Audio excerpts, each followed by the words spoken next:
And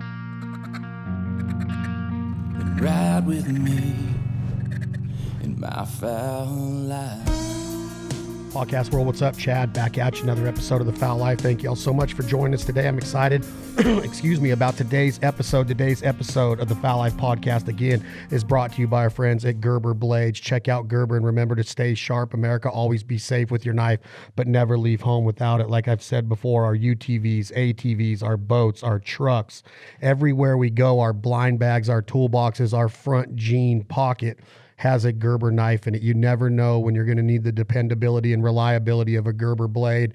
Stay sharp, America. Use it for everything from processing and butchering, building a blind, making sure that you got a sharp blade in that duck blind to cut up your deer salami on a cutting board to give to your hunting partners. Whatever you need, Gerber's going to be there. Hatchets, saws, folding blades, open blades, straight blades. Gerber does it. Made in America, made in Oregon. Thank you so much for supporting Gerber Blades and Gerber gear. Today's episode of the podcast is also brought to you by our friends out of the bluegrass state of Kentucky, Mallard View Outdoors, the honey hole. If you want to keep your honey hole open, if you want to ensure that ducks and geese stay around all the way through the late season and where applicable, where legal, awesome decoy motion and movement, churning that water up, kicking the sediments up. Remember, ducks and geese are always moving at least their feet, even when they're sleeping on the water.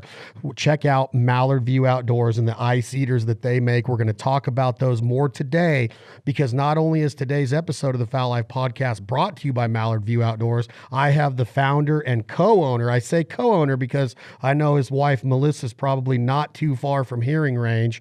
Josh Tichenor, how are you, my man? Great, man. Glad to be here. I'm glad you're here, buddy. You look like you just shaved today. You look clean cut. That cannot be your quarantine beard. You had to cut up today. I did get shaved up today. Mama made me. Mama made me. That's a song right there. Mama made me shave. So, Kentucky, you got a lot of different things going on besides Mallard View. You have a tree cutting business, and what else are you running in right now? What else you got going on in the Tichenor Enterprises? We got a tree cutting business, commercial and residential. We got a lawn care business. We started when we were about 12 years old. General contractors for a chicken processing plant here close to home, and got a towing business. So we stay pretty busy. We're farming. Me and my son started farming last year, so pretty blessed. And you said you made reference earlier that it's been long going getting the corn in the ground just because the ground's so wet and the rain won't quit.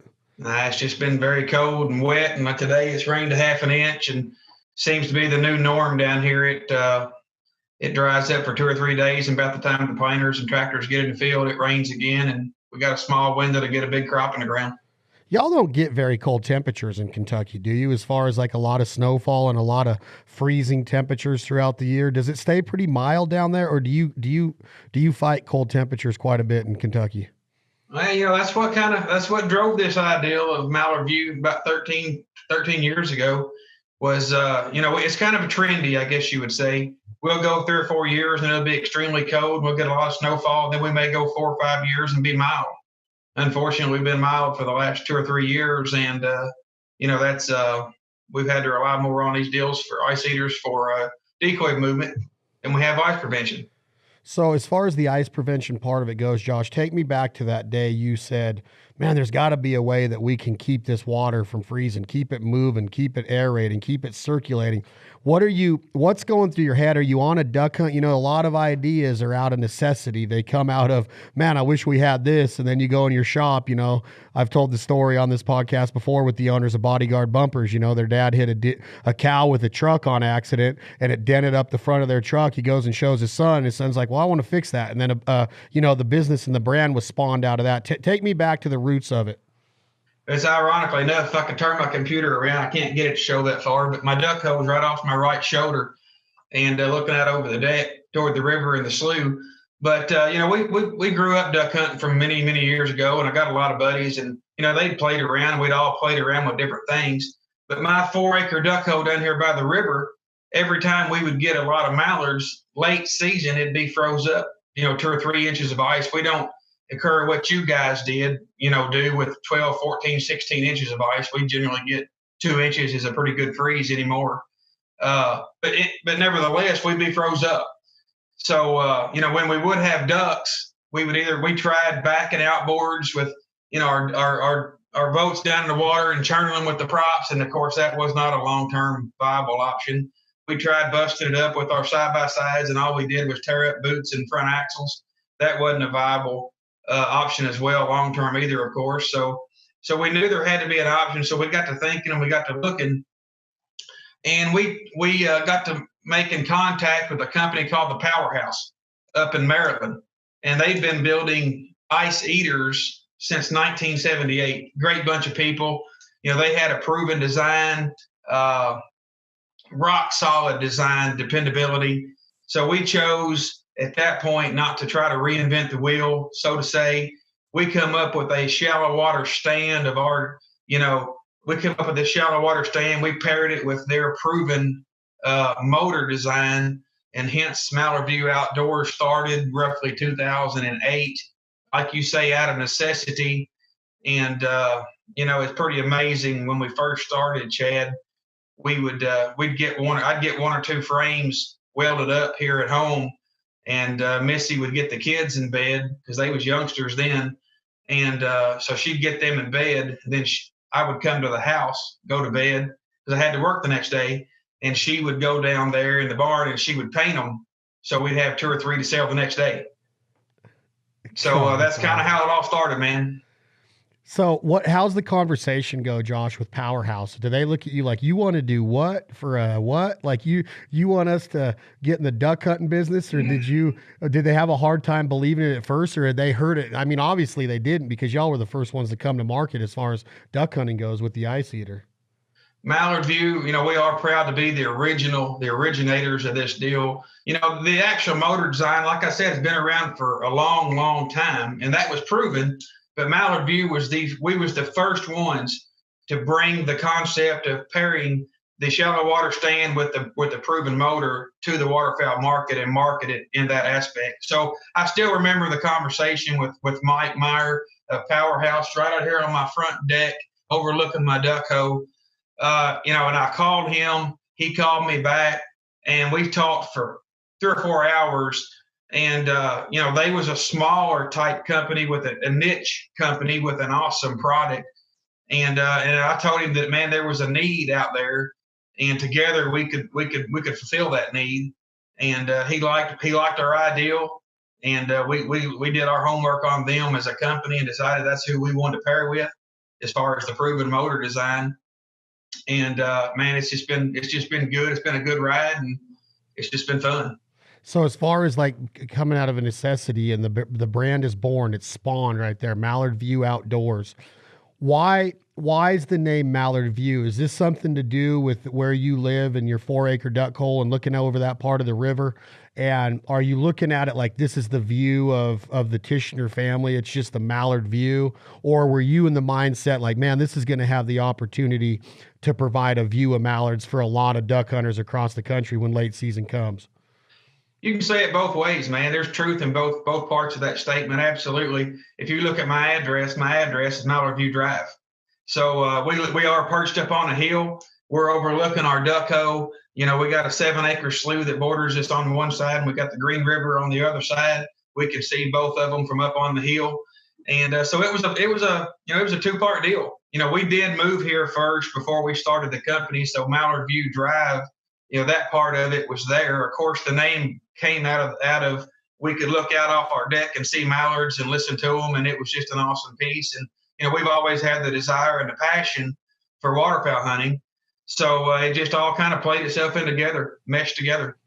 And when you start saying like Melissa's down here at night and you're up there tending to the kids and sleeping, getting some hours and, a shut eye for the next morning, because this isn't full time yet. Probably never was going to be full time just because of your work ethic. You're going to keep all your businesses going. So you're up early and you're going to bed late. Melissa's down there, painting a few of them. Is it mainly spreading in the local community because one of your hunting buddies sees it? You call a guy maybe down in Southeast Missouri, they get a freeze once in a while, maybe Western Tennessee once in a while. But now the brand is everywhere. We've hunted with them all over the place. But at that time, are you mainly selling them to buddies and giving them a discount on it, or do you go national right away? we started out with a business size ad in the back of DU magazine, and with very marginal results. So we was a little nervous to start with, to be honest with you. And then we got an opportunity about the Wildfowl magazine, and that's when things really took off. We got a good ad in Wildfowl, and I still remember Aaron McCauley and Tony Vandemore. They was our first big customers at Habitat Flats in Sumner, Missouri. They bought 7 or 8 of them right out of the gate. So we got to go up with them, and as luck would have it, one of them got dropped on the UPS truck and shattered the bell. So I hand personally delivered a new bell. We went to I think we went up there to a little deal that I think Presley's Outdoors had it. So we swung by there on our way home, and I delivered them a new bell, and got to see them, got to check out the what they had going on. And from there, it just kind of took off, man. I mean, they seen the value of them, and of course, they started talking, and things got to going online, and the advertisements really picked up, and we've just been blessed, man. It's been a good product, very dependable, and can't hold it down, man. People just talking, and it just took off. And as you start to see it grow, does stress come over you? Does manufacturing have to increase, Josh? Do you have to go out and build a bigger shop? Do you still currently build them on your family property? I'm sure that at least the technique of manufacturing, the welding, the fabrication, how is it advanced, and when did you see that? Like, man, me and Melissa can't just keep splitting time now and me welding 2 or 3 of these suckers and then her painting them at night. When does that start? Is it like right after Vandemore gives you that first order, after that first Wildfowl ad, or does it take a couple of years to come into fruition to get real busy? Everything, when it first started out, we was doing them ourselves. And then I had a good friend, Alvin Bledsoe. He started welding them up for us. And then Missy's dad, he actually started welding some for us. And then we realized that we couldn't handle it on our own. So we went outside, started looking at fabrication shops that we could do more. And then of course we went from Rust-Oleum paint, was what we started with, to powder coat. And, then we started buying them in larger quantities, and that really took a lot of stress off of us when we knew we had an outlet to get our stands made, and they would come to us in a box, and, we would just put them in our warehouse. And of course, Powerhouse, they're assembling our motors, our made in America motors. So, then, it was a big deal for us when we went from plain plaid cardboard boxes to our Mallard View logo, getting all of our logos on our boxes. That was a big deal. So now it just turns into a deal of, we still do it all ourselves. So if somebody calls Mallard View, they're going to talk to Melissa or myself. And, nowadays, Caitlin and Colton's getting 18 and 16. So there's a chance that you may get to talk to Caitlin, the second generation. So that's pretty fun. But, it's progressed. It's progressed. Our advertising has progressed. Dealing with fine folks like the Fowl Life and yourself has really got us a lot of publicity, and just people hunting over them and realizing that this is not a gimmick. This is the real deal product that's going to stay with you for a long term. And it's just fun. It's fun to promote that type of a product. And give me your idea. Give me your Mallard view, Josh Tichenor, now of what happens the first hunt, the first time are you watching the forecast and you're just begging for low temperatures to get some ice because you're like, bring it, come on, good Lord, bring some ice. We're ready for you this year. And tell me the play-by-play of what's going on that season 12, 13, 14 years ago, and what you and your buddies are doing. Are you generators? Are you running long extension cords from your front deck? We're going to get into the application of the Mallard View Ice Eater here in a second, and how we've utilized it. We can talk about that and what the stories that you and I have shared, but give me the rundown of that first hunt and how it laid out. Well, here's the deal, man. I mean, whether it's my hole here at my house, and we do 90% of our hunting in a community called Rochester, Kentucky, with a great buddy named Shane Wells, and he would flood 10, 12 acres of corn. So we would go to all the expense and all the trouble of planting the corn. Of course, we wouldn't harvest it. It would be standing in the field. And, we had a pit and all this. So we'd go to all the expense of all of that, laying the groundwork to be able to attract the ducks. and then we'd be locked out because of ice, of course. So we brought the first ice eaters down there, and we used the Honda generators. And when we first started out, man, it was just amazing because we looked forward to the cold temperatures, because not only of the decoy movement, but the slogan, keeping the honey hole open. There's nothing more amazing than having a nice hole that's open water, that's out there moving. Your decoys are bouncing and jumping around, and them ducks they hear the dinner bell. I mean, they're coming for you. They're coming looking for dinner, and it's just fun. It adds a whole new deal to it. So we realized right then very quickly that we was onto something, and we had to bring it to the rest of the people. And now it starts to spread, and you start to probably see success stories. Yeah, just talk to me a little bit about those first couple success stories and the pictures. And, social media wasn't around back then, so I don't know if some people were texting you or were they calling you. Give me some of the ideas. What your first encounters with the general customer was and the results they were seeing. Do you remember that at all? Absolutely. And I'll tell you, I'll be honest with you. I'll lay it out there right now. The credit to Mallard View Outdoors is very much Melissa. She answers thousands of phone calls and talks to more duck hunters, I'm guessing, than any woman in this world. She knows more about generators and ice eaters and cord links and, just the details. And she likes to hunt as well.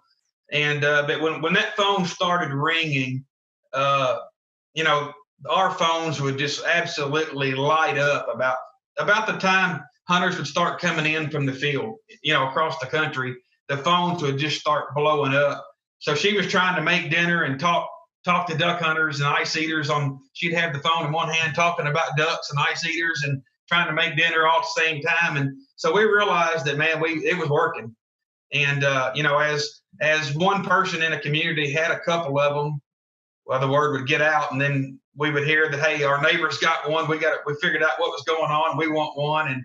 And that's what it was, a lot of fun. And we have built so many positive, long-lasting relationships all over the country with people that continue to call on a regular basis. And, everybody wants to send you pictures. And when you can actually change a person's season because they was going to the same trouble we was as far as planting crops and going to all the necessities and laying the foundation for a successful season, and then to be froze out by Mother Nature. Well, now we have a new tool in our arsenal that we can kind of put Mother Nature on the back burner, so she can't really dictate our success or failure anymore. So if I had to guess, was Melissa cold calling dealers, or were the dealers, did the demand get so out of hand as far as like selling direct? Now all of a sudden there had to have been some calls from some dealers coming in. Was it the big boxes? Was it Chuck Lockett, Max Prairie Wings? Who was the first one? Do you remember that day when you and Melissa are like, oh my gosh, we're going to be on the map now. We got actual retail outlets that want to stock these and put them in their inventory or their catalogs, give us floor space. Do you remember the first instance of a national dealer? When it first started, we got to go to a couple of little small deals like with Presley's and Rogers, but I made 2 trips to Stuttgart, Arkansas. Billy Jack Albertson, great friend of mine down in Bisco, Arkansas. He had done a lot of work and knew the guys up at Matt's, and Matt Spoon, the gunsmith. I had hunted with Matt for several years prior to Mallard View Outdoors. So I talked to Matt, and he said, you just got to come see Chuck face to face. So we made 2 trips to Arkansas. And I stood in that store for 6 to 7 hours one day and seen Chuck go by 200 times, and he never would slow down enough to talk to me. So we drove 7 hours back home, and about 2 weeks later, we went back to meet him again. And he had been asked a couple of times by some people, so we got the chance to go back. And that time we sat down and talked, and we put some in the store, and we got in the catalog, and they have, through the wonderful dealer network that we have established, it just took off from there. And then still, Melissa still sells. She's still MallardViewOutdoors.com, and directly with Missy, she still sells a large percentage straight out of our shop as well. when does it happen to where you see rumblings of a competitor? And the reason I ask is I know you're a great businessman, Josh Tichenor, and I know you stay in your lane, but this is something that now other people get wind of. Oh, if they can do it, I can do it. But here's the deal. Nobody, and I mean nobody, and I've looked at all of them, and I'll say this to anybody that wants to sit down and talk, nobody has done it the way you guys have, with the quality, the toughness, the reliability, the dependability, everything that comes with the structure of the frame. Is it the powerhouse that sets it apart? Is it the frame? I don't want you to give any information or details of the industry that you don't want out there, but what was the feeling when were you like, gosh, dang it, why are they trying to knock us off? Or were you like, hey, let's just stay in our lane and we're going to stay Mallard View and the quality's going to stay there. We're going to put the customer out front. We're going to put the ducks out front, and give me an idea of when that first competitor popped up. Well, I'm going to answer this as a two-part question. You asked about, the design and, that kind of stuff. The first time I realized our stand is a fairly simple design, but I have believed from day one, and I still believe in the KISS methodology. Keep it simple. Because when I told you I went up to Habitat Flats with Tony Vandemore, it was probably one of our first big orders. And I got to go out and hunt with them guys for an afternoon. And Tony put that thing out there, and we really needed about 2 or 3 more inches of depth to make it right. And Tony's a pretty big guy, and I sat there and watched him jump up and down on the ice eater frame, just pounding it in the ground to get 2 or 3 more inches of depth to get below the surface of the water. So that was a large eye-opening experience for me as a business owner, that this thing had to be reliable and built strong and simple, because they are going to get abused in every sense of the word and every sense of the imagination. So that's when we knew that it had to stay extremely stout, not super complicated, because you was going to, in the environment that we hunt in, that was going to create problems. So that's when we decided to keep it very simple.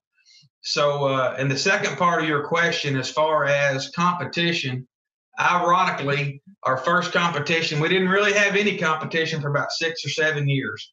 We was blessed to pave the road, really get the dealers in tow and on board with our advertising, and we really got a strong footprint in the market as the original before anybody came.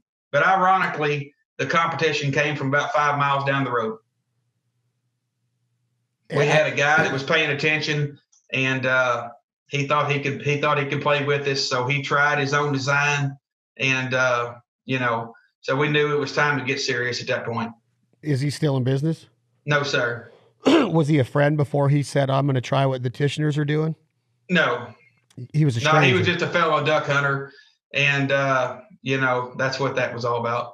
So, I mean, the word got out, and we live in a small community, and I guess you could say all I can really say was the FedEx truck, after it left us, and the UPS truck after it left our shop, it went to their place last, and he got to paying attention to the boxes on the truck.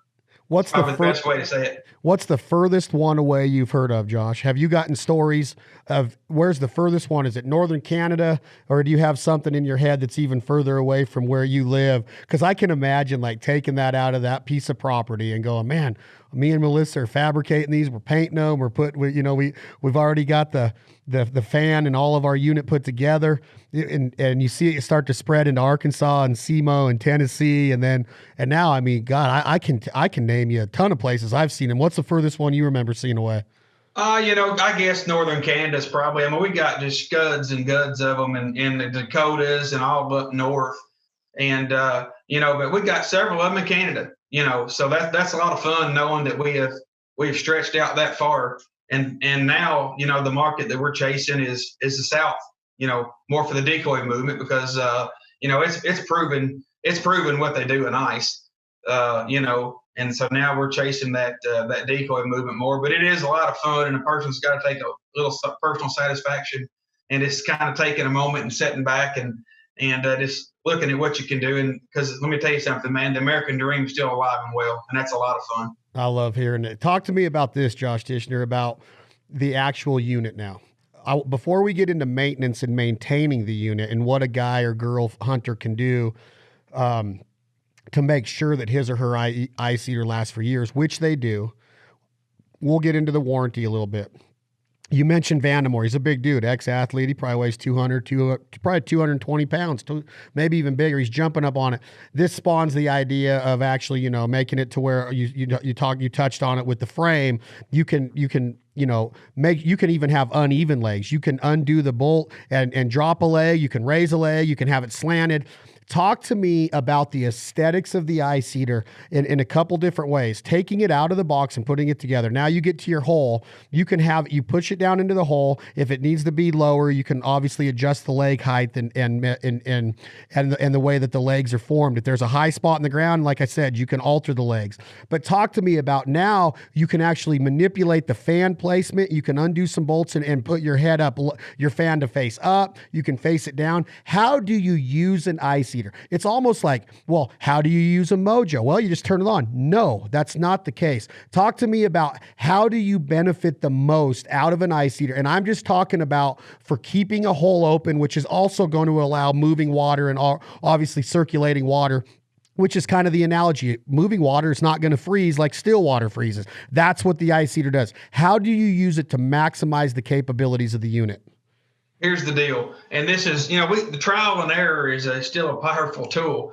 So, what we like to tell our customers is this. First thing you need to know is your prevailing wind direction. So if your wind's going to be blowing from your left to your right, you really want your ice eater, we'll start out with water depth first. That's a good place to address. Ideal water depth is anywhere from 2 to 5 feet. We've got a lot of guys in Arkansas that hunts them in combine ruts.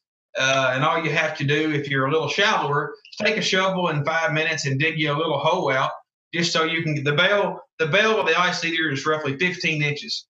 So you need at least 15, 16 inches of water depth to get it below the surface. So if you're only at 12 inches, you just dig out a little hole and get it in there.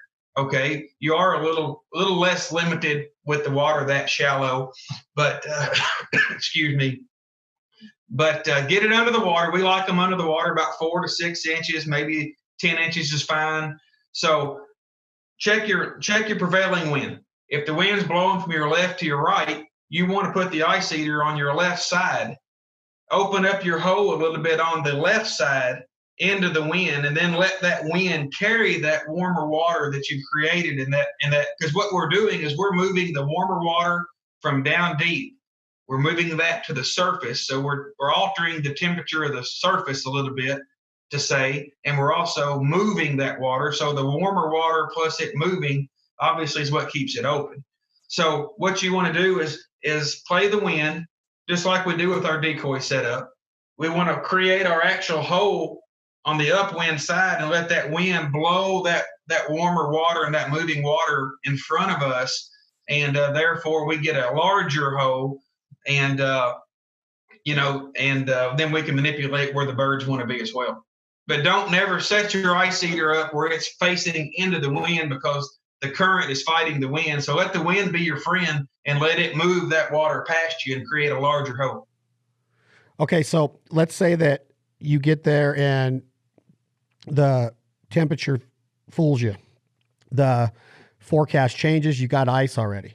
You go in there and you break it. Might be a little bit thicker. You might have to stomp on it. You might have to axe it. You might have to sledgehammer it. You might have to chainsaw it. I've done it all. I've seen it all done, and I've done it all personally with our crew. Do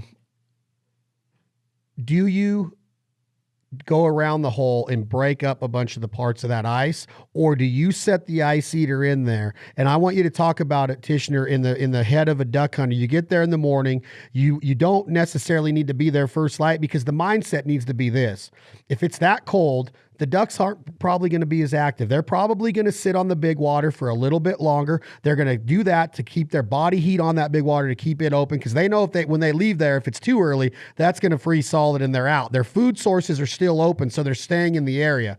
So they come off of the big water a little bit later. I want to make sure that people always hear that you don't have to get in such a rush. Take your time. Do this right the first time to where you're not out there and you're trying to break chunks of ice and slide it under the other ice. Let the machine, the Mallard View ice heater, do its job. So now what I'm asking you is, you get in there and it might happen to where it ran out of gas. It might happen to where the forecast changed and you didn't have the unit in there. You break open a hole, you put it in there. What's next? Do you go around and break it up with the shovel or the axe or the sledgehammer, Josh Tichenor? Or do you just let that warm water start circulating, melting that ice naturally and creating a natural hole?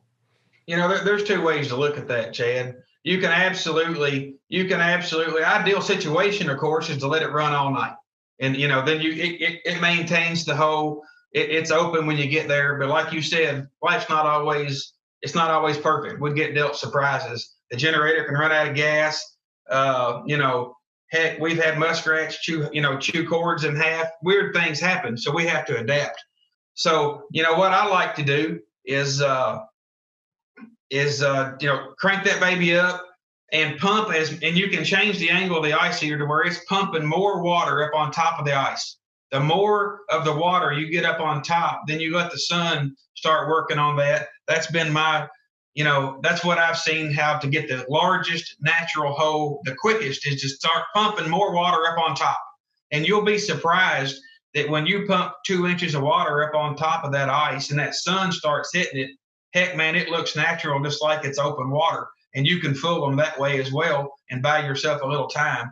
But the more water you can pump up on top, the warmer water get with the sun, and it's amazing how fast it will open it up. But if you're in a massive hurry, man, you can go out there and help it along a little bit. You can bust some stuff up. I just caution people into busting up 3 or 4 inch chunks of ice into the size of your fist or the size of a football, because those things, this ice heater moves so much water, it can pull them around the back. And that's why we run screens on them, is to keep those big chunks of ice from getting stuck through there and damaging a prop.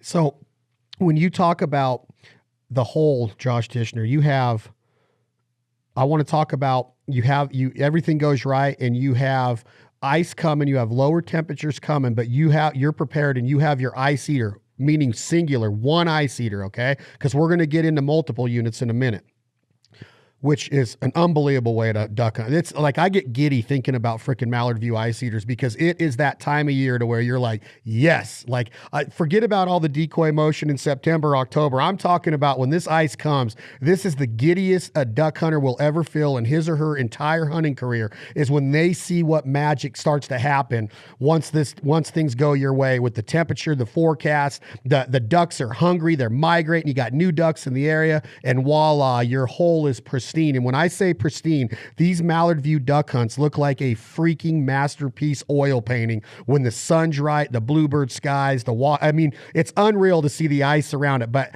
you know what I mean, Josh? Like, I get giddy talking about it. And I'm sure you could hear the change in my voice, because I'm like, man, I remember this time in Iowa. I remember this time in Nebraska. I remember this time on this oxbow. I remember this time in Colorado. It's amazing to see what these things can do for Mallard View. Talk to me now about one single unit. There's no wind, so you don't have to worry about left or right being upwind and letting the wind do its deal, okay? There's not going to be any wind. I'm talking 0 to 2 miles an hour. Nothing that's going to do anything in your advantage. How big of a hole can you keep open with one unit, with no wind, with just one ice eater from Mallard View Outdoors going? How big of a hole have you seen kept open with just one overnight?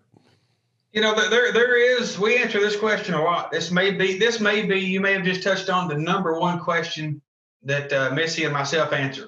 And the only correct answer is there is variables to that, Chad. Take the wind out of the equation. Temperature does play a role, but if you've got 2 feet of ice in a hole versus 2 inches, of course, the hole with 2 inches is going to continue to get larger. Okay. But we traditionally see, in just an average terminology, an average condition with temperature, we generally see a 60 to 80 foot circumference with one ice heater. 60 to 80 feet? 60 to 80 feet circumference. That's right. And here's one secret. I'm gonna let a secret out of the bag. Don't be afraid. When that ice heater runs for its first 6 or 8 hours, and you kind of see what it's going to do on its own with no manipulation and no help, do not be afraid to maybe send the young buck in the blind out, but pick that ice eater up and take it out toward the edge. Take it out toward the edge of the hole and angle that thing up a little bit and just keep pumping more water up on top of the ice. And if you're willing to work with it a little bit, you can just keep getting a larger and larger hole as you go.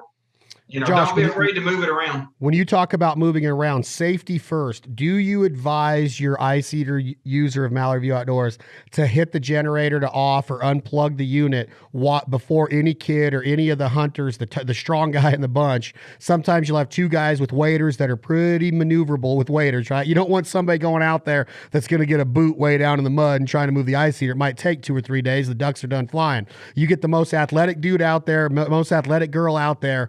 Do you advise them to always turn off the generator or unplug the unit first? We have to always think about safety first. Absolutely. So kick that thing off, kick it off, for 2 reasons. Number one, foremost is safety. Absolutely. Number 2 is when you pick these things up, they're churning so much water. Nobody wants to get a mist of water in their face, but that's secondary, of course, to safety. So that's a very good point. Kick that generator off momentarily, go out there and move it the way you want to, and get it moved up toward the edge, and then crank it back up once you're back in the pit. So I don't know how many times I've had to get on my iPhone, and before the iPhone, my alarm clock, and I had to set every 2 hours, every 3 hours. I was not going to miss this hunt the next day. I was not going to take a chance. And I'm talking states like, Eastern Oregon, Nevada, Colorado, Montana, North Dakota, anywhere I can name where I've seen the ice come in a hurry. I wasn't going to miss the hunt. I'm going out there nonstop, making sure that my fuel levels are right, making sure that my generator is on and running. What is the most unbelievable thing you've seen, Tichenor, with a fan, or not the fan in the unit, but a fan of your brand or a customer? I've seen some apparatuses, 50-gallon drums plumbed into the generator. I mean, talk to me about like the baddest ass setup you've seen of somebody going that extra distance to make sure that their ice eater didn't run out of fuel that night. Well, there's all kinds of variables to that. Whether you got guys out of necessity, just good old boys in the country that is running a small Honda generator and, like you say, a 50-gallon nurse tank, and they got them up on gravity and they're just dribbling gas into that generator. Whatever works for their own people, but we got so many people runs these things off of generators with extended run tanks. And then you get into your duck club scenarios. Don't even start talking about, people that hardwire these in, Josh. Man, I know people that runs them on LP. They got these big generators hooked up to LP, and they got a 500-gallon LP tank sitting out in the middle of a marsh. And that's a not super common, but it happens. And then we've got guys that go to unlimited expense and unlimited work. Just that way they hardwire these things because they know the value of them. Once their guys see what they do, they're going to have them. And if they have to run 1,500, 2,000 feet of hardwire under the ground to get to their outlets in front of each one of their duck holes so they can run 2 or 3 ice eaters, they do it. And it gets pretty amazing to see the level of dedication that these guys will go to see the end product with an ice eater, Mallard View ice eater. Talk to me about this, Josh Tichenor. Dogs, swimming dogs, sporting dogs, duck dogs, the most important part of the hunt to many duck hunters across the country. We hunt with them. You cannot hunt water without a dog, period. How safe are the ice eaters for dogs? Do you have to have an unbelievably well-trained dog that listens to the whistle and watches hand commands to steer him or her clear from the ice eater? Or can they actually swim close to it? What I'm trying to say is there a chance that they could get sucked into it, pulled into it, wrapped up into it? Can they get a foot down into that grate? Because that's another great safety option, is your grate on top of the fan. And one of those things that it does is keep a dog out of there. Talk to me a little bit about dogs and how safe the Mallard View ice eater is for a dog to be around. You hit on a great point, man. Dogs are phenomenal, and nothing adds more joy to a hunt than a dog that you've trained and you've had your own experience in, your own trials and tribulations in communicating with that dog. Man, that does add a tremendous amount to the hunt. Okay, so back when we started this deal, we had dogs. We raised our own dogs, and we hunted with dogs religiously. So we come up with the idea that we wanted a screen on the back of the ice eater it's not an option. It comes standard on there. So for two reasons. One is for the dog, and two is it keeps chunks and logs and chunks of ice from sucking in the back. But to my knowledge, and every ice eater we've ever sold, I have never answered the phone with a customer that's had any injury to a dog, period. If you have a nice dog, everybody loves their dog. So if that's even a question in your mind, just go ahead and put a double screen on the front, put one on the front and one on the back. And, I like hunting with dogs that'll of course do hand signals, but a dog's pretty smart. They realize after about 5 minutes to swim around that ice eater. We've just never had a problem with the dog. They can swim in front of it and the current will push them a little bit, but we've never had a problem or an issue that I'm aware of with a dog that's gotten hurt or injured because of an ice eater. Can you say the exact same thing for a catfish or any fish? Has anybody ever called in and said, "Oh, we got fish sticks," all of a sudden, and they just see it start popping up in the air and fish parts landing on the wall? I can imagine that some fish have ran into an ice eater. I guarantee you it's happened. Turtles are pretty tough.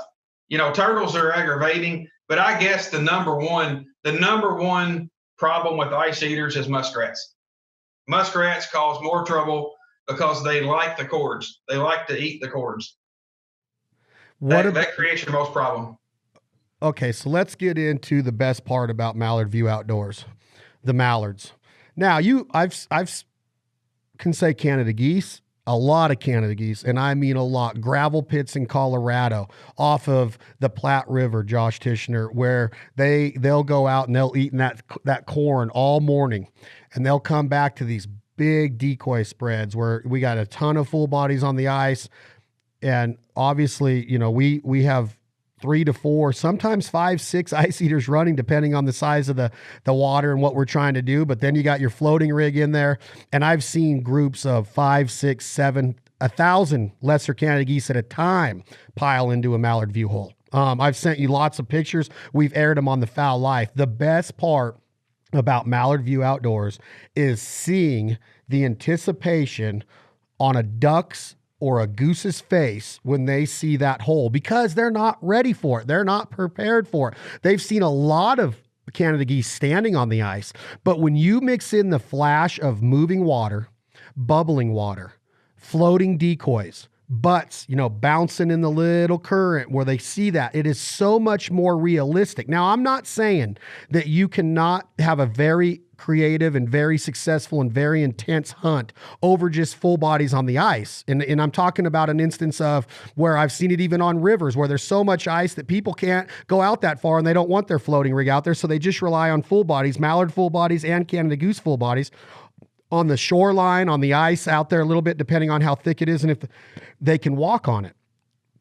Never have I seen birds react, though, when they come over those trees or they hear that call and see that first instance of the ice eater mixed with ice around it. Full bodies on the ice. We're able to walk in the shallow water, place our full bodies on the thicker ice, making sure that the ice isn't going to keep melting on the edges, so we push them back far enough. There's a lot of preparation. There's a lot of things that have to go in your head. You have to have a complete playbook with a Mallard View ice eater. It's not just stick it out there and hunt, because if you do that, you're going to run into things like I'm talking about right now. Oh shit, the ice is breaking. I got to get all my full bodies off of it.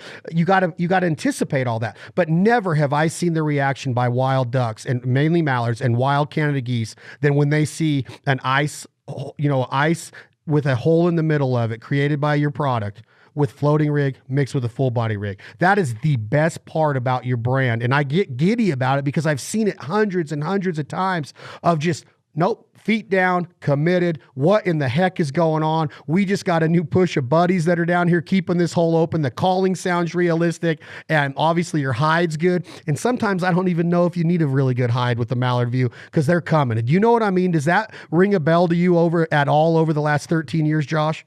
Absolutely, man. They got the same thing on their mind that I've got in my mind when I'm sitting down to a big medium rare T-bone steak. Yeah. They're coming to the honey hole, baby. They're coming to eat, We've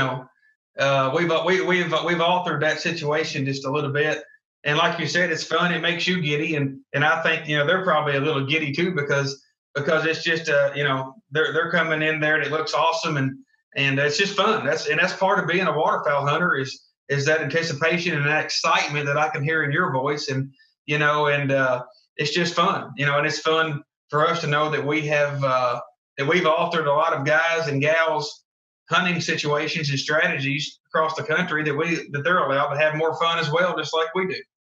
So that's cool. I want to make it really clear though, Josh, to our listeners of what I've experienced of.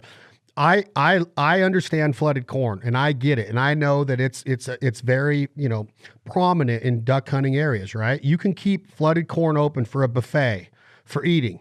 As long as it's legal, as long as it's traditional farming means, as long as you abide by the law and the ethics of duck hunting and respect the resource, then do it. And the ice eater allows you to do it. But with that being said, there's also something to be said about day loafs that are a resting or a safe haven or security for waterfowl. They might not go all the way back to the big water if they don't have to. If you can intercept them and get between the feed and the big water, or even if you get between the big water and the feed in the first thing in the morning, I don't know how many mallards and Canada geese we've called in, because they'll transition water from big to little before they go out and eat. They'll let that sun keep coming up. They'll just move a little closer to the buffet, and they'll let that sun come up, and it's got to, because it's got to melt the earth. It's got to get that temperature up. Those corn kernels got to soften up. No duck or goose wants to go in there and beat ice with their beak, right? Or frost. Right. So you got to keep that in mind. We can get them in the morning because they're going to transition to smaller water before they go out and eat. And then once they've eaten, they're going to transition back to that big water, or they're going to find a day loaf that has nothing to do with eating.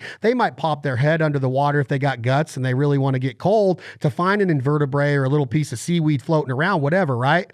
But those day loaf hunts where you're not really blowing up the roost, but you are getting those ducks and those geese from going back to the roost, and you're saying, look at our spread. And that is where the realism comes in, created by an ice eater hole. A Mallard View hole is picture perfect. You cannot recreate it with an axe. You cannot recreate it with the best pair of banded waders in the world and getting out there and kicking up water. It stirs the sediments. It creates the chocolate milk effect. It gives it the right glare, the right sheen, the right shine. The decoys in their butts are bouncing up and down. And then you got your full bodies on top of the ice. Like I said, you can't paint a better waterfowl picture in America. There's not a sea duck hunter. There's not a dryland pea field hunter in Canada. There's nobody that's ever going to persuade me. Maybe the flooded timber of Arkansas. Maybe. And even that's more beautiful when the ice comes and you could put a little ice eater in those holes, because now we both will agree that mallard ducks in the timber love a current. That is like the best way to kill ducks in the timber, is to get a little bit of a current. So all I'm saying is that those day loafs, those mid-afternoon holes after that morning feed,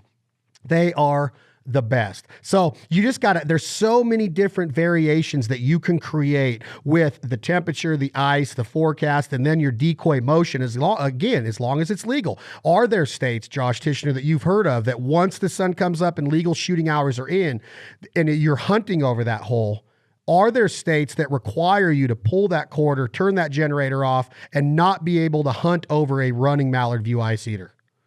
I'm not personally aware of state by state.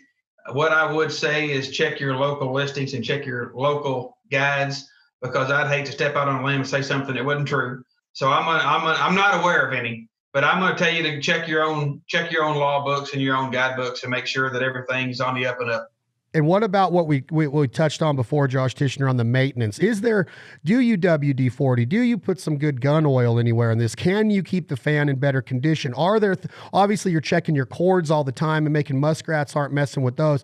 Are there some secrets that you can give the male or female duck hunter that's going to either look at his or her first purchase of a Mallard View ice eater, or they might have 10 of them in their arsenal already? They carry them in their trailer. They got them in their barns right now, and they're all just anticipating the dog days of summer getting over, so they can start thinking about those colder temperatures. They go to grab them, they put them in the hole, and boom, something's up. Is there something that we can do to prevent anything from happening? Do you offer a warranty? Can we send the unit back? Can we get replacement parts? What are some of the things that we can expect when we become a customer of Mallard View Outdoors? Through trial and error, and many years and many wonderful customers, here's the skinny on the deal. When you deal with Mallard View, you're going to deal with Melissa or myself. So if you have any questions, comments, concerns, you call us and you're going to talk to us personally. All right. With that being said, the Mallard View ice eater's got a full 3-year warranty. So if you have any problems at all, you contact us. Of course, you can send us back. And we never want our customers to think, well, we don't want to run these things all night long because we don't want to wear them out. Here's what I've got to tell the duck hunting community. You run these things 24/7, 365 if you wish. You try to wear them out. If you have any trouble within 3 years, I don't care if you run them every day, 24 hours a day. You send them back to us, and we're going to take care of the situation regardless.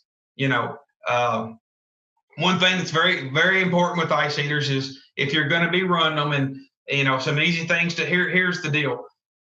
As far as extension cords, pay attention to your voltage. Do not go to Walmart and buy 50 cheap, small gauge, extension cords and keep tying them together, because that's the number one way to tear an ice eater up. If you're going to add any type of cord to our factory length of cord, it needs to be a minimum of number 10 gauge. And I like SO cord, and that means it's stranded outdoor cord. That means it's flexible and you can bend it. But, cord length is a whole new topic. Don't get crazy. If you have any question with the cord length of what you should or what you shouldn't add, go ahead and give us a call. We'll be glad to answer that question and steer you in the right direction as far as that. So here's another thing. While we're talking about this, I'm just going to go through the maintenance and a little bit about that. So how do I, as a duck hunter, how do I protect my investment in a Mallard View ice eater? Because I want it to last for 10, 15 years. Here's what you got to do. Is use it hard during season. So when you pull it out of your duck hole, you wouldn't believe how many people leaves these things in the mud and the muck and in the marsh from year to year. We don't suggest that at all, but it does happen. So I like to see you pull it out. Of course, on the T handles, loosen those things up, put a little anti-seize on your T handles, check your cord, run your hands down the cord, make sure no muskrats has endangered the cord. And really the only maintenance there is I like to store them with the propeller prop pointed down toward the ground. And that lets that oil keep that seal lubricated, behind the shaft. And that's really all you have to do. Lubricate your T handles, check your cord, and store it prop down and wait till next year. Josh, if I'm trying to figure out the right way to ask this. I guess the simplest way to ask it, Josh Tichenor, is how long will an ice eater run on 1 gallon of gas? And does it matter how thick the ice is? Does it matter how cold the water is? Does it matter if there's current and that fan's pushing in certain ways? Obviously, you said get it upwind or up current and let it flow with the current, or if it has to create its own current, get it upwind and let the wind help out naturally. But will it run for 10 hours on 1 gallon of gas, or are these things gas hogs? They're not bad at all. On these little Honda generators, be it the EU 2200, EU 2000, or the Honda 3000, what we generally see across the board is 4 to 5 hours per runtime per gallon of gas. If you run 2 ice eaters on a Honda 3000, it may run 4 hours. But a lot of guys are seeing 5 hours of runtime per gallon of gas. So when somebody becomes a customer, what can they expect as far as, on top of the unbelievable, unparalleled customer service that you and your wife Missy provide through Mallard View Outdoors? Are you a dealer for a generator? Do you have the expertise to lead the customer in the right direction for the best whisper watt generators out there? Is it a Yamaha? Is it a Honda? Are you guys a dealer for this type of stuff? Is it a one-stop shop, or does the duck hunter have to be prepared for him or her to be like, oh, well, I got my ice eater now I got to go to this store, and now I got to go over here and get this tools? Once you buy the kit from you, are they ready to roll? We've got access to Honda generators. We can do all the extended run tanks, whether it be 6 gallons, or 24 gallons or 40 gallons. But we offer packages, with generators, extended run tanks, and the ice eater. One-stop shop. One-stop shop. So is this become a year-round business to where I can call right now and get a couple delivered, or will you wait until September to start making them? It's a 12-month out of the year job. It's a full-time job for Missy. Along with being a mom, she talks ducks 12 months out of the year. It never stops. Man, you're lucky to have her. Oh, I'm blessed, man. Let me tell you. Can she out hunt you? Huh? Can she out hunt you? she can outshoot me, and I'm gonna tell you a quick story on her. This is something she'll get me for, but it's all right. Billy Jack Albertson's down in Bisco, Arkansas, and we hadn't been married 6 months maybe, and I don't think this is prior to us taking her to Canada hunting honkers, but we was down there in the mud and in the flooded bean fields and rice fields, and oh, Billy Jack, you just got to know him. And so me and Billy Jack and Melissa was in this blind, and this pair of spoonbills, they was coming at us, and Billy Jack looked at me and he said, "Look at that!" And she raised up and she smacked them both, and she said, "Look at there! I just killed me a pair of singles." And she thought they was mallards and they were spoonies, but she couldn't have been any more prouder, no matter what they was. But yeah, she's a pretty good shot. She can shoot them, huh? She can shoot them up, and she enjoys going out there. Probably not quite as much as she used to. We've got her busy, but she's a fun gal. Knows a lot about ducks and a lot about ice eaters for sure. So knowing that it's a family business and knowing how much love and admiration you have for your family, you have a huge fan base and customer base now. How would you describe the culture of Mallard View Outdoors, being the founder, knowing what you were doing to get the brand and company off the ground, knowing the slow grow, and then all of a sudden the snowball effect and momentum just takes place and it gets out of control busy. What is the culture today, Josh? 13 years later, you're a Southern man. You love good country music. You love a good biscuit. You love a good sunrise. You love your kids. You love the good Lord in church. Does all of that wrap up into the culture of Mallard View Outdoors and seeing that sunrise and those mallard ducks do what they're put on earth to do, and that's give it up right into the kill hole of a decoy spread and a hole opened up by a Mallard View Outdoors ice eater? Hey, let me tell you something right now, this weird, interesting situation that we're all involved in right now with this COVID deal. And I've told a lot of my buddies this. If, we can't go to church right now during this time, but a man can absolutely get up and watch the sun come up and realize that the good Lord and God works in mysterious ways, and that we can absolutely enjoy this beautiful creation that he has given us. And, the business is just one aspect of life, Chad. It's being able to be a small town man and have a great family that's involved. And like you said, the aspect of just watching the suns come up, the sunrise come up and the sunset go down, and realize that we're just a small piece in this great big picture, and try to leave this world a better place than we found it. That's what makes me giddy, and if we can add the passion of waterfowl hunting in there with that, man, it's great. And we are so blessed to be a part of it. All right. Fast twitch questions. If you only got to eat one more of Missy's meals, what's it going to be? Oh man, put me on the spot. It would have to be, I don't know. She cooks a mean steak. She's just a pretty decent cook, man. She's good. Okay, let me rephrase it. If it's going to be one of Missy's last Southern meals, is it breakfast? Is it grits? How Southern is Kentucky? Are you south of the Mason-Dixon line? Are you a Southern boy? Or do you like a good Southern breakfast? You've been to Arkansas with me. You've had Mr. Billy's at Prairie Wings with the grits and the fried bologna. Can Missy cook? Can she throw down on a Southern boy's breakfast when you come off your tractor or out of a duck hunt, or you guys get back? Can she throw down? I know you hunt together quite a bit. What's your last meal going to be Southern style? Oh, I don't know, man. I like my steaks. I like my steaks and potatoes. Steaks and potato. Okay, so it's not a Southern potato meal. kind of man. Okay, so what's the song that you're listening to when you're out in your shop tonight and you're putting together you're getting ready to get a big job done tomorrow in the tree cutting or the lawn business or the towing? What song is Josh Tichenor listen to, or which band or which singer?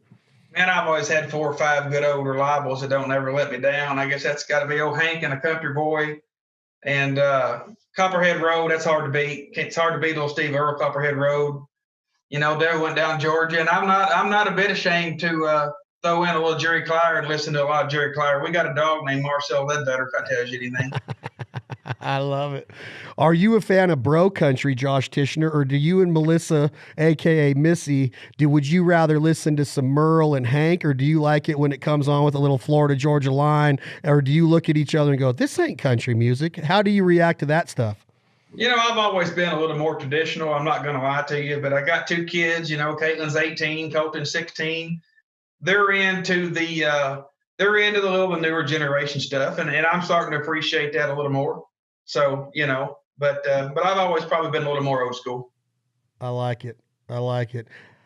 If you go out into your driveway, and I know the quality in a product is everything to you. I mean, you make your livelihood, you feed your family, you put food on the table through providing a quality product nationally in the duck hunting community. Would Chad Belding expect to see a Ford truck in your driveway since they're the best trucks ever made? And if you tell me something else, I might have to hit the stop record button. Well, you're probably going to see more Duramaxes. I'm not going to lie to you. Oh. But I also think you can get more corn planted in a crooked road. So, hey. Well, Josh, I'd be the first one to say I'm proud. I don't even know how long we've been partners, but I know it's almost 10 years. It's got to be right. It's got to be climbing to 10 years, huh? It's been a while, and we've been blessed, and we look forward to seeing where this thing's going to go. Man, I can't wait. You know, with good partners, good products, and good people, man, you surround yourself with those things, and we'll just have to see where it goes, man. The Lord's blessed us this far, and there's no doubt I hope it'll continue. But you had talked to me earlier about a couple of points, and I'm gonna hit you with a couple of points here real quick. If I could say three things to our customers, number one, it's going to be thank you. Thank you for your business, and thank you for your support. And you know, our phone lines are always open. And and I'll tell you this: if you've got a problem on a Friday or Saturday, call us up. You're not going to get a recording. You're not going to have to wait till Monday morning at 8:01 for us to answer the phone.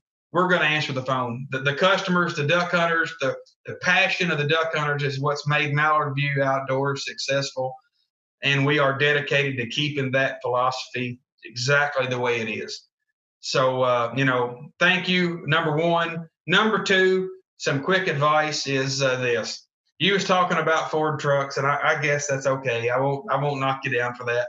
But what do you have under the back bed in that Ford truck in case of emergency on the side of the road at midnight? What do you got tucked up under that bed, Chad? Are you asking me serious, or are you making a joke because you assume my Ford is going to break down? This is a serious question that we answer, and I'm going to tell you another funny story real quick. But you got a spare tire under that truck, correct? Always. You're not going to send your wife or your daughter out on the road with 4 tires with a little air in them with no spare. Correct? Heck no. So one of the questions that we answer is this. This is a timeless. We've learned this over 14 years. This is timeless. They'll call on a Friday afternoon. They've got scuds of ducks, and for whatever freak reason, be it a big chunk of ice or a log, they have broken the propeller. So some of the best, cheapest advice that I'll give to a customer is this. When you purchase a Mallard View ice eater, go ahead and purchase one spare propeller. Hopefully you'll never need it. Chances are you won't. But if you do need it on a Friday afternoon, you don't have to pay a crazy overnight charge. You know, you'll have it 5 minutes. You're back in the game. You know, back to doing what we love to do the best. And you don't have to wait 2 or 3 days to get a spare prop delivered to you, and you don't have to pay $50, $60, $70 for overnight charge. Okay, so before you go on to number 3, I appreciate number 1 and number 2 wholeheartedly. How long does it take he or she to change out that prop if they already have the spare? If you've got a pair of vice grips, you know, in your blind, 3 minutes. All you do is clamp that set of vice grips on that stainless steel shaft, lefty loosey, righty tighty, standard threads. Spin it off, spin your new one back on, you're back in the game. 3 minutes. Okay, I'm going to time you when I see you this year. We can do it. All right, what's number 3? Number 3 is you was talking a while ago about the midday roost hoe, and I was wanting to interrupt you, but you know, Missy, she's with me a few times about interrupting, so I'll let you go ahead, and I knew I could add it here on the end. But there's three kinds of duck hoes. All right, of course, it's that early morning first hoe. Ice eater hoe. The second deal is the midday roost hoe that you hit on so well. But the third deal is this, and we hear this so much, and this is a very important piece of the Mallard View pie, is this. You know, sometimes it just gets so cold, and I've seen this, and I'm not blind to this, and I don't turn a blind eye to this. It can get so cold in an area that ducks may migrate down 10 or 15 miles one direction. Okay, if you'll continue to run your ice eater, I can't tell you how many times and how many hundreds of customers we've had this exact conversation with. They'll have 2 or 3 days of fabulous hunting over a Mallard View honey hole because they've kept their hole open when those ducks come back a little bit looking for open water, and they've got it and their neighbors don't. Wow. So you're talking about on the way back up. On the way back up. You're Even now, if it, you know. So now now the Mallard View Ice Eater through the owner, Josh Tichenor, has just become an imprinting tool. When the season could be closed, you're keeping the ice open to give them that visual and that sanctity and that security and safety, saying, hey, we're on our way back up to breed on the breeding grounds for the rest of the winter and the spring and the summer. We're going to stop here. We're stopping here again. Now you're using it as an imprinting hole. Genius, Josh Tichenor. How about that? Nice, buddy. We've had guys. This is an interesting story. We had a guy in the Dakotas.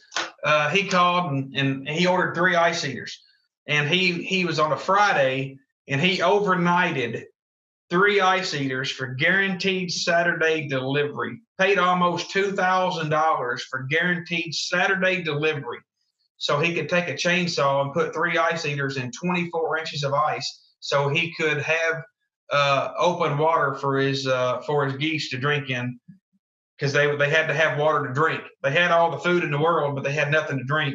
So he was providing them with somewhere to get some water, and that worked for him. You know, but it's just amazing the amount of dedication that some of these guys will go to, and the lengths of what they'll spend. And I guess you could say due to poor preparation, you know. But it's just crazy what people will do once they see what these things will do, and they got to have one. Well, Josh, I love it, man. That's freaking bad. I just love the story. It is so bad. You know what? To know that you and your family have built the American dream. Hard work, dedication, passion, ingenuity, foresight, vision, and just following through, work ethic. I always say it. Dad said you're put on earth to work. You can have a great family, but you got to provide for them. And that your work ethic is unparalleled. The brand, the quality, the customer service, the intelligence, the insight that you can get from talking to Josh or listening to a conversation like this. If you want to see these Mallard View Ice Eaters in action, if you can't find what you're looking for on their website or our website, don't be afraid to reach out to us through a direct message, or Josh. We'll get that information to you, and request video. I got hours and hours of how to put them in, how to keep them running, killing ducks over them, killing geese over them, the holes, the majesty, the photo ops that you're going to create by having these Mallard View Ice Eaters in your hole is going to blow your mind. You'll be framing them. Artists will be asking you if they could borrow one of your pictures to paint. And I'm not making that up. We get it all of the time. Ice Eaters have provided us so many memories, and that's the culture of Mallard View Ice Eater to me, is the memories that they have provided, the imprinting in not just what Josh is talking about, but the imprinting in my head and my memories and my stories I get to tell of what those mallard ducks and those Canada geese do when they see an Ice Eater hole through Mallard View Outdoors eyes. So think about that when you're going into this duck season, and make sure that you equip yourself and arm yourself with the tools that you're going to need to be successful, not just on opening day, but all throughout the entire season into the late season, because we want the last day of duck season to be as memorable as the first, because we all know how sad we get when it's over. So think about that. That's the culture of Mallard View Ice Eater to me. The Tichenor family, congratulations, brother. Tell Missy I said hello. Thank you for being on the Fowl Life podcast, and I can't wait to hunt with you and the boy. 16 years old, buddy. That's 16. Why you shaved that beard today. It's probably got more gray in it than mine. Them kids running you ragged. And an 18-year-old daughter. You better get more guns, buddy. You better buy more guns, Josh Tichenor. That's right. Appreciate you, brother. Any closing words? Hey, we just want everybody to know we appreciate them. We, our thoughts and our prayers are with the country right now, and all the guys and gals on the front line. We love you. We're thinking about you. We'll keep you in our prayers. And thanks for everybody. And man, let's just get out there and get it done. Yep. MallardViewOutdoors.com.